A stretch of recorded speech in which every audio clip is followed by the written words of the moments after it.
El Paso, Spanish for the Pass, is located between Ciudad Juarez and New Mexico at the westernmost tip of Texas. This binational metropolitan area is home to almost 2.5 million residents that make up a fusion of rich Mexican and West Texan culture. Our community, however, has recently been thrown into the spotlight due to the thousands of migrants who seek refuge from their home country at our border.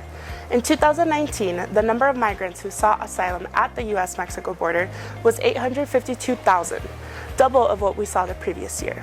These asylum seekers include families, single adults, and even unaccompanied children at various nationalities from all over the world. According to a study conducted in El Paso in 2022, researchers revealed that 1 in 3 asylum seekers presented respiratory tract infections such as COVID, influenza, and TB. We believe the real crisis sits with the disproportionate access to healthcare and lack of current infrastructures to support proper surveillance and screening, early treatment, and improved infection control among migrants. La Iglesia Luterana Cristo Rey, Miracle on the Border, is a small church that sits down the street from the School of Pharmacy and serves as a holding and transition center for migrants seeking asylum. The shelter houses, clothes, and feeds up to 60 asylum seekers a month as they await relocation to the next destination. All individuals receive an initial screening for COVID or are sent to the local county hospital if they are severely unwell. The organization tries their best to triage and house, however, access to pharmaceuticals is very limited. They are in short supply of over-the-counter medications, while most of the ones they do have available are expired. In addition to their lack of access to healthcare, current staff and volunteers lack the knowledge in regard to appropriate medication selection for the patients presenting symptoms, and when to avoid administering medications for certain disease states. Our goal is to implement an over-the-counter pharmacy with an emphasis on disease prevention medications to reduce the number of hospitalizations due to influenza, colds, and COVID-19. As pharmacist interns, we will dedicate our time to providing education regarding medication dosing, contraindications, and alarming symptoms that would require this population to seek medical attention. Our target population at the refugee center will be the staff and volunteers who assist the asylum seekers. The education to the center will be offered face-to-face once a year and will be supplemented with educational guidelines in English and in Spanish, in which the staff can refer to when caring for this population.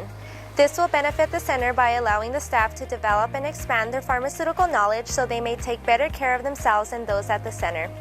Furthermore, funds granted will be used to provide the center with dosing cups for liquid medications, thermometers, Lysol disinfectant spray and wipes, and sanitizers to promote effective infection control practices within the center. In order to measure and further develop our educational supplements, we will conduct surveys with the volunteers before and after implementing our project. These will act as both assessments and feedback opportunities that will let us understand where and when over-the-counter confusions or ambiguities occur, letting us funnel what information is particularly urgent.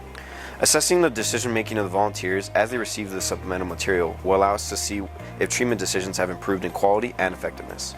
In addition, collecting numerical data of the rates of patients being treated in-house or being sent to the local county hospital will help us determine the efficacy of our educational supplements. Due to the proximity of the church to our school, our local SNPhA chapter will incorporate this project into our yearly calendar and invite our community to participate in future Pharmacists Without Borders through donation drives, updating the educational material, and volunteer opportunities throughout the semester.